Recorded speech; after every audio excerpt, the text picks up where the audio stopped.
नमाज पढ़नी आवश्यक है, आप शिफ्ट में पढ़िए, हम उसको रोकेंगे नहीं, लेकिन सड़क पर नहीं। सड़क चलने के लिए एक आम नागरिक के, एक बीमार व्यक्ति के लिए, एक आम नागरिक के लिए, एक कामगार के लिए, एक कर्मचारी के लिए, एक सामान्य नागरिक के लिए, एक व्यापारी के लिए हम सड़क को बाधित नहीं करने देंगे। भी सड़क पे कांवड़ निकालना बंद कर दे, वो भी सड़क पे जो है कि मूर्ति पूजा रखना बंद कर दे, वो भी दुर्गा पूजा अपने घर में करे, कांवड़ अपने घर में लेकर के रखें।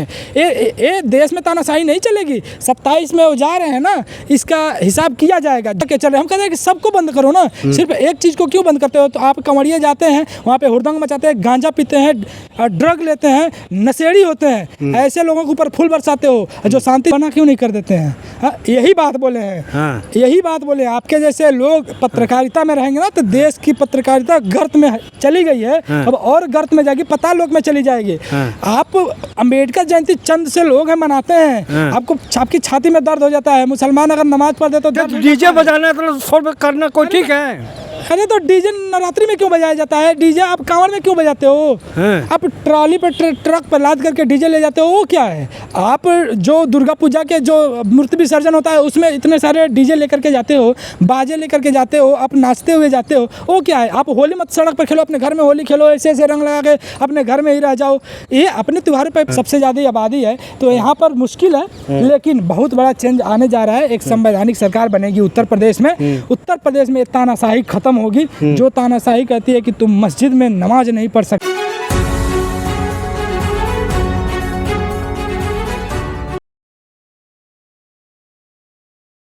नमाज पढ़नी आवश्यक है, आप शिफ्ट में पढ़िए, हम उसको रोकेंगे नहीं, लेकिन सड़क पर नहीं। सड़क चलने के लिए एक आम नागरिक के, एक बीमार व्यक्ति के लिए, एक आम नागरिक के लिए, एक कामगार के लिए, एक कर्मचारी के लिए, एक सामान्य नागरिक के लिए, एक व्यापारी के लिए हम सड़क को बाधित नहीं करने देंगे। यही करो तो आप नमाज की बात आ गई, मुसलमान की बात आएगी, तो योगी ने तो टाइट कर दिया ना मुसलमानों को कि आप सड़क पर आप नमाज नहीं पढ़ोगे, अगर तुम्हारी संख्या है तो शिफ्ट में पढ़ो, लेकिन बाहर मत पढ़ो। गलत क्या बोला? सही है भाई, कोतवाल तो डर का है, बात का वही बात है। अब वो पद पे बैठे हैं मुख्यमंत्री, इतने कायर और डरपोक हैं योगी जी कि वो अपने ऊपर लगे हुए केसेस को खुद अपने हाथों से उठाया है, अपने हाथों से वो केसेस हटाए हैं, और दूसरे को कहते हैं कि हम टाइट कर देंगे।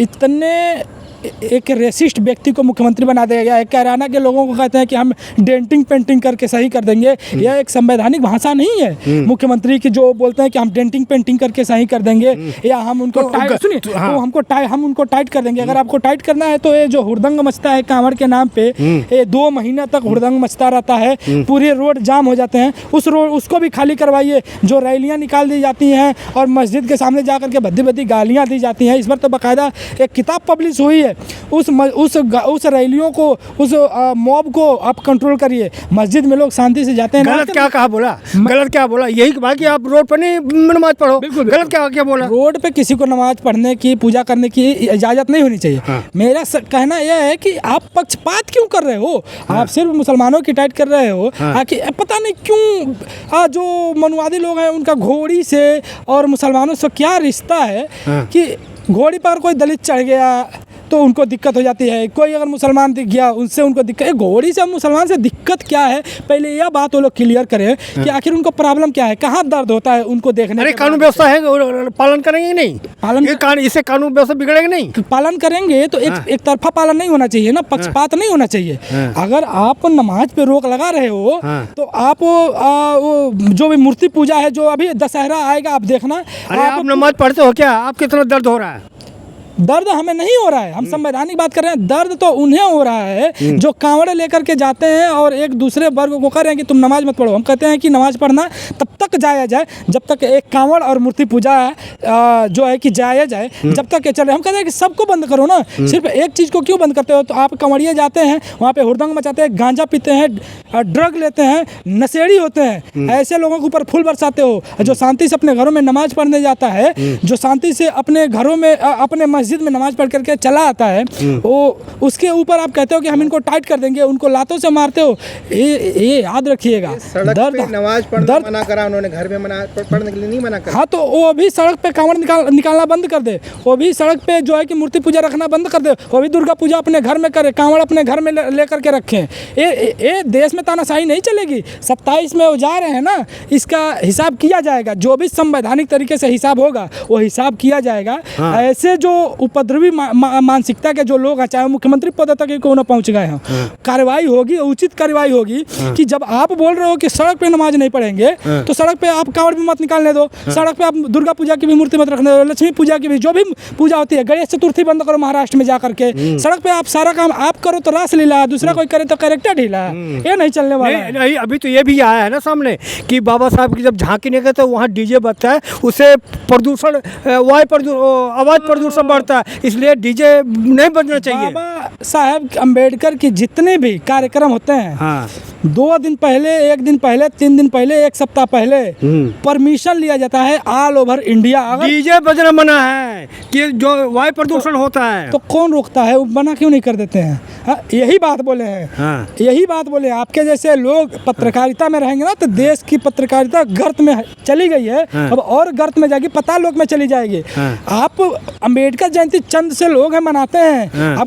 आपकी छाती में दर्द हो जाता है। मुसलमान अगर नमाज पढ़ दे तो डीजे बजाना तो शोर करना कोई ठीक है? अरे तो डीजे नवरात्रि में क्यों बजाया जाता है? डीजे आप कांवड़ में क्यों बजाते हो? आप ट्रॉली पे ट्रक पर लाद करके डीजे ले जाते हो, वो क्या है? आप जो दुर्गा पूजा के जो मूर्ति विसर्जन होता है उसमें इतने सारे डीजे लेकर के जाते हो, बाजे लेकर के जाते हो, आप नाचते हुए जाते हो, वो क्या है? आप होली मत सड़क पर खेलो, अपने घर में होली खेलो, ऐसे ऐसे रंग लगा के अपने घर में ही रह जाओ। ये अपने त्योहार पे पहले कंट्रोल करो ना। अपना मुँह देखे नहीं चलेगा, दूसरे की कमियाँ। एक लास्ट सवाल आपसे, बंगाल में चुनाव हुआ, वहाँ बीजेपी पूर्ण बहुमत से सरकार बना ली, वहाँ कहा जा रहा है कि सुनो वो कहा जा रहा है कि ये, अरे सुनो सवाल, कहा जा रहा है कि वो जीत जो है बीजेपी ने, हिंदू की जीत हुई है, वो जीत जो है उत्तर प्रदेश में असर करेगा?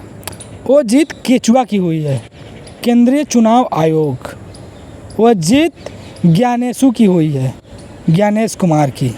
वह जीत हिंदुत्व की जीत नहीं है, वह जीत बीजेपी की जीत नहीं है। वह जीत इस देश के लोकतंत्र की हत्या है, संविधान की हत्या है। बंगाल में संविधान हारा है, बंगाल में लोकतंत्र हारा है, बंगाल में पैरामिलिट्री और चुनाव आयोग के छाती पर पैर रख करके वहाँ पे सत्ता में सरकार आई है। इससे ज़्यादा बंगाल में कुछ नहीं हुआ। बंगाल में लोकतंत्र हारा है और इसका हिसाब मुझे उम्मीद है। अब चूँकि उम्मीद भी मैं किससे लगाऊँ, माइलॉर्ड के पास जाऊं तो माइलॉर्ड भी वही है, केंद्रीय चुनाव आयोग के पास जाऊं तो चुनाव आयोग वही है, पुलिस थाने में जाऊं तो सब लोग वही हैं। तो मुझे उम्मीद अब नहीं लगती है कि इसे, तो इसका मतलब यूपी में असर पड़ेगा? यूपी में तो ऐसे नहीं होने देंगे हम लोग। यूपी में नहीं होने देंगे जी। यूपी में इनके दादागिरी करोगे, दादागिरी करोगे, दांत खट्टे कर देंगे, दादागिरी करोगे। यूपी में संविधान चलेगा। यूपी में ममता जी नहीं है। हाँ, कि हम लोग चुनाव लड़ लेंगे। अगर हमें लगेगी गड़बड़ी तो हम बाइकआउट करेंगे, पूरे विपक्ष के साथ हम बाइकआउट करेंगे, हम नहीं चुनाव में जाएंगे। और जहाँ तक बात है इनकी गुंडागर्दी की, तो हम देख लेंगे इनकी गुंडागर्दी होती यूपी में। यूपी में नहीं चलने देंगे। यूपी में बाबा जा रहे हैं 27 में। हाँ, गोरखपुर जाएंगे, इतना बड़ा घंटा है, वो घंटा खरीदा गया है, अब वो घंटा बजाएंगे। तो वहाँ जा करके 4 बजे, वो योगा तो कर नहीं पाते हैं, तो अब उनको योगा सिखाया जाएगा 27 के बाद से, और वो घंटा बजाना सिखाया जाएगा। क्या लगता है कि 2 साल का जो टीबी के विजय थलपति जीते हैं, यूपी में कोई विजय थलपति आएगा? यूपी में मुझे अगर मैं सच बताऊं तो मुझे गठबंधन की सरकार बनती हुई विपक्ष की तरफ से नज़र आ रही है। हालांकि गठबंधन होगा चुनाव के बाद, लेकिन यह तय है कि योगी आदित्यनाथ चले जाएंगे। अभी तक जहाँ तक बात है विजय थलापति की, तो विजय अभी कोई यूपी में दिख नहीं रहा है।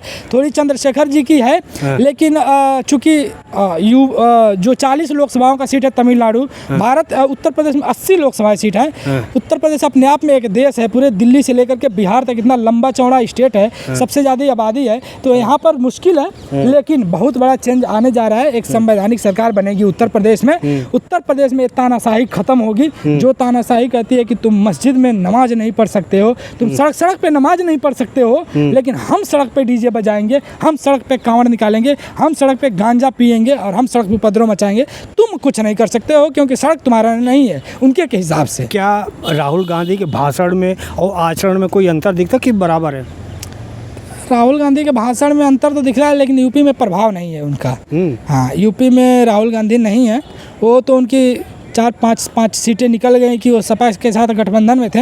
अदरवाइज कांग्रेस का कोई वहाँ पे अच्छा, कांग्रेस अगर जाएगी भी तो ये समझ जाइएगा, कांग्रेस अगर गई उत्तर प्रदेश में तो वो वहाँ की विपक्ष की पार्टियों को हराएगी और बीजेपी को जिताने का काम करेगी, एक वोट कटवा पार्टी के तौर पे। हालांकि उसका उतना कोई वर्चस्व नहीं है, लेकिन अगर गई तो वोट कटवा पार्टी के तौर पर काम करेगी। इसको कैसे दे रहे हो कि राजेंद्र पाल गौतम बहन जी से मिलने गए, बहन जी देखो मिलती नहीं किसी से। राजेंद्र पाल गौतम मैं क्या बोलूँ, वो मूर्खता का परिचय दे रहे हैं। बिना एप्लीकेशन दिए। अरे वो मंत्री थे भाई। मंत्री थे तो क्या करेंगे, किसी के घर में आधी रात को घुस जाएंगे। वो भी तो मंत्री थे ना, वो भी मंत्री से ज्यादा मूर्ख, बीजेपी से ज्यादा मूर्ख कांग्रेस वाले। अरे भाई मंत्री थे, वो उनके घर पे सब मिलने आते थे ना। अगर मंत्री तो किसी के घर में घुस जाएंगे? नहीं, उनके घर में लोग बिना अपॉइंटमेंट के आते थे मिलने के लिए। उनके घर में आते होंगे, उनका घर खुला खेल फर्रुखाबादी चलता होगा, वहाँ पे नहीं चलता है। नियम कानून होता है। आप किसी भी अगर एक नॉर्मल से सांसद से मिलने जाओगे तो वहाँ पे प्रोटोकॉल होता है, आप उस प्रोटोकॉल को फॉलो करो, अपॉइंटमेंट ले लो फिर जाओ। अब माया बहन जी तो 4 बार के मुख्यमंत्री नहीं, तो बिना अपॉइंटमेंट के जाओगे तो गेट से लौटाएंगे। गेट से लौटाने नहीं गया है, अब गलत नैरेटिव मत दीजिए। वो बोला गया है कि आप मोबाइल नंबर, अपना परिचय यहाँ पे नोट करा दीजिए और समय मिलने पे हम वापस आपको बुलाया जाएगा। लेकिन ऐसे कांग्रेस में जो मूर्ख प्राणी भरे हुए हैं, यही लोग कांग्रेस के लेके डूब रहे हैं। इतना देश में बेरोजगारी बढ़ रही है, लोगों को नौकरी नहीं मिल रही है। अगर जो कोर्ट कर रहा है कि ये जो बेरोजगार है, कहीं जा रहा है, कोई वकीली कर रहा है, कोई यूट्यूबर बन रहा है, तो ये कॉकरोच है, कीड़े मकोड़े, ये कहना उचित है? अब वही बात हुआ कि वो कहते हैं ना कि जब एक बार अगर चेहरा, वो गालिब का शायर है कि धूल चेहरे पे थी और आईना साफ करता रहा।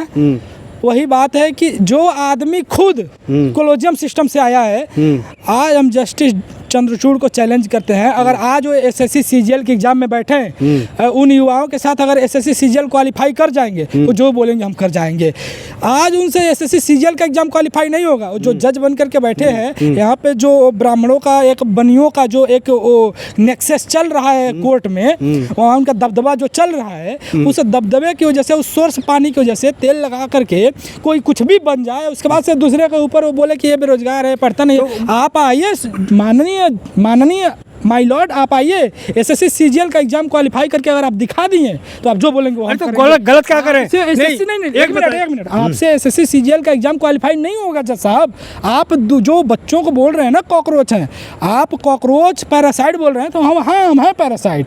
हम पैरासाइट थे नहीं, आपने और आपकी नीतियों ने, मोदी सरकार की नीतियों ने हमें पैरासाइट बना दिया। हम परजीवी हो गए हैं, आज हम दूसरे के ऊपर डिपेंडेबल हैं आपकी नीतियों की वजह से। हम आज अपनी नीतियों की वजह से नहीं, हम जितना काम करते हैं ना उतना काम सीजीआई नहीं कर पाएंगे।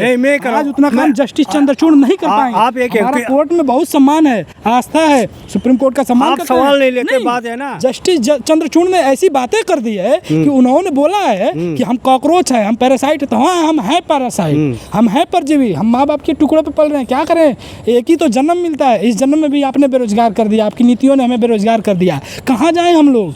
इस देश में अगर हम कहीं जाते हैं, इजराइल में वार चल रहा है, आप वार में बोल रहे हो कि जा करके वहाँ पे इतनी देश की स्थिति खराब होगी, वहाँ पे लोगों को रोजगार में भेजा जा रहा है। अरे नौकरी की कमी नहीं है, नौकरी की कमी, नौकरी करने आपके अंदर योग्यता कमी है। नौकरी की कमी नहीं है तो आए एसएससी का एग्जाम क्वालिफाई करके दिखाए। और मैं आपको बता दूं, अगर नौकरी की कमी नहीं है, इस देश की आबादी का सिर्फ 1% हिस्सा सरकारी नौकरी में है। जो आलसी है ना, जो कायर है, वो उन्हीं के पास नौकरी नहीं है। 1% हिस्सा सरकारी नौकरी में है। इस देश में 30 करोड़ के करीब में 30-35 करोड़ लगभग युवा बेरोजगार घूम रहा है। वो क्यों नहीं नौकरियां दे रहे हैं? आप जो रेलवे में वैकेंसीज खाली हैं उसको क्यों नहीं भर रहे हैं? एक अगर व्यक्ति को कुछ हो जाए, कोर्ट सुमोटो कर लेता है, कोर्ट कहता स्वतः संज्ञान ले लेते हैं, कोर्ट कुत्ता पकड़ने में लगा हुआ है। माइलॉर्ड कह रहे हैं कि दिल्ली की गलियों में कुत्ता पकड़ो, और जो युवा बेरोजगार घूम रहा है उसको ऐसे ही छोड़ दो, उसको पैरासाइट बोल दो, कॉकरोच बोल दो। इनको सबसे ज्यादा दिक्कत पता है कैसे हुआ है? ये मोदी सरकार जो है एक मनुवादी तंत्र जो लगातार आरटीआई को कमजोर कर रहा है, और आरटीआई से जब इनको जवाब मांगा जाता है ना तो जवाब देते नहीं है। जैसे कि अभी यूजीसी के मामले में जब हमने बोला कि आईआईटी का डाटा दीजिए, कितने एससी एसटी ओबीसी माइनॉरिटी के लोग हैं, तो आईआईटी वालों ने नकार दिया कि हमारे पास कोई डाटा है, नो डाटा। उसी तरह से जब सोशल मीडिया पे जब चूंकि अब ये वीडियोज आने लगे हैं सुनवाई के, तो उसमें जनता भी देखती है कि कौन सा जज पक्षपात करता है, कौन सा सवाल तो ले लो, सवाल तो ले लो, डर है इनका। अरे सवाल तो ले लो, मैं कह रहा हूँ वो आपको नहीं बोला है, आपको नहीं बोला, वो करें कि जो फर्जी वकील है ना उनके लिए बोला है। ये अब फिर वही बात आपने कर दिया कि ये गाली दे देते हैं, उसके बाद से बोलते हैं कि हमारी बातों को तोड़ मरोड़ के पेश किया जाता। बाद में उन्होंने सफाई दिया कि फर्जी, अगर फर्जी वकील है तो क्या कर रहे थे, झाल मुड़ी खा रहे थे, क्या कर रहे थे, लहंगा चुनरी पहन के बैठ गए कोर्ट में, क्या कर रहे हैं? उन वकीलों के ऊपर कार्रवाई क्यों नहीं हो रही है? आपके एक इशारे पर कार्रवाई हो जानी चाहिए, उनके घरों में ईडी सीबीआई चली जानी चाहिए, जाँच हो जानी चाहिए। अभी तक क्यों नहीं कुछ हुआ? उन वकीलों के ऊपर क्यों नहीं कुछ कार्रवाई हो रही है? आपने देख सुना कि कार्रवाई हुई है? कार्रवाई नहीं हुई ना। गलत क्या बोला उन्होंने? कहा कि ये फर्जी वकील है, इनकी जांच होनी चाहिए। ठीक है, उन्होंने बोला कि फर्जी वकील है, जांच होनी चाहिए। जांच हुई? जांच होनी चाहिए। नहीं, जांच हुई? कौन करेगा जांच? हम करेंगे जांच। तो आप बताओ, सीबीआई जांच होनी, आप सीबीआई जांच होनी चाहिए कि नहीं होनी चाहिए? जो काकरोच है वो करेगा जांच, जो पैरासाइट है वो जांच करेगा। कौन जांच करेगा? माइलॉर्ड बोले हैं तो माइलॉर्ड के कहने पे अब तक माइलॉर्ड अगर कोई कमेंट विपक्ष के नेता पर कर देते, ईडी सीबीआई उनके घर पहुंच जाती है, टांग करके लेकर के चली आती। लेकिन अभी तक जो वकीलों के ऊपर बोला गया है, ये वही वाली बात है। देखिए पत्रकार महोदय, ये वही वाली बात है। मोदी सरकार और केचुआ जो चुनाव आयोग, वो बोलता था कि Rohingya Rohingya Rohingya Rohingya Rohingya Rohingya, Bangladeshi Bangladeshi Bangladeshi Bangladeshi.